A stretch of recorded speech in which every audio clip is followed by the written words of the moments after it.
In this pod, we'll look at how exchange rates impact businesses. If you go on holiday, pretty much any destination you go to outside of the UK won't accept the money in your wallet. Money in the UK is in pounds sterling, while other countries use their own currency. In many European countries, they use the euro.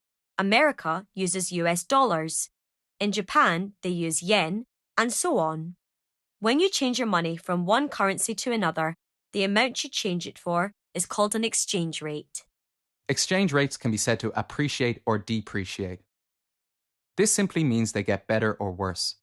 Let's say you go to Disneyland Paris to buy some Mickey Mouse ears, which are priced at €15. If the exchange rate is £1 equals €1.50, then you need to work out how much the ears will cost you in pounds.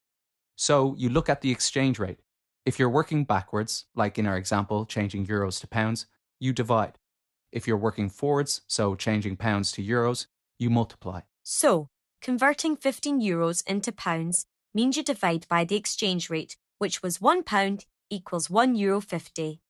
€15 divided by 1.5 gives you £10. You can work the other way to double check.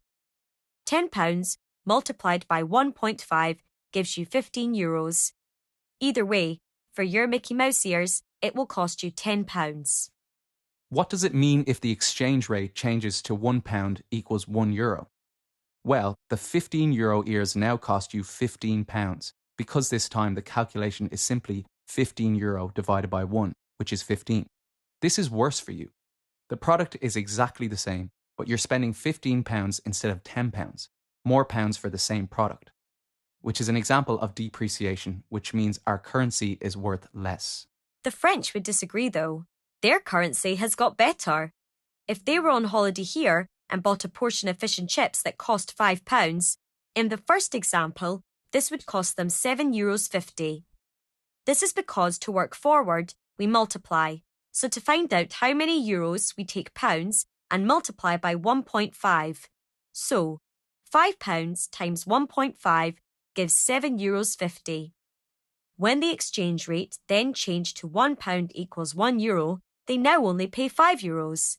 This means they're spending fewer euros on exactly the same thing, so their money has become worth more. It has appreciated. This may be a relatively simple example, but businesses need to understand how it works. If exchange rates appreciate, they'll find it cheaper to buy from abroad, but if they depreciate, they'll find it more expensive. The vast majority of businesses buy stock that's made abroad. When you bring goods or services in from another country, this is called importing. So when exchange rates appreciate, businesses can import goods cheaper.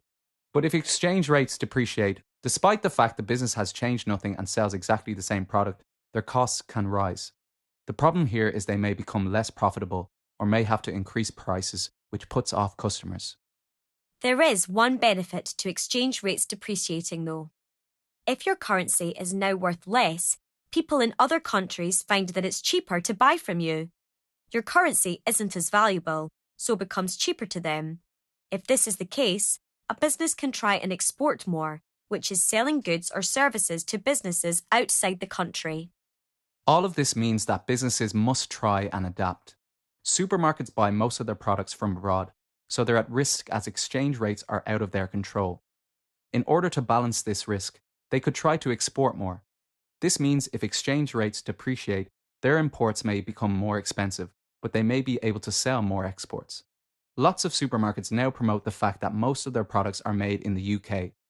This is good advertising to the increasing number of customers who are interested in buying locally and supporting UK-based suppliers, but also helps limit the effect of exchange rates on their business.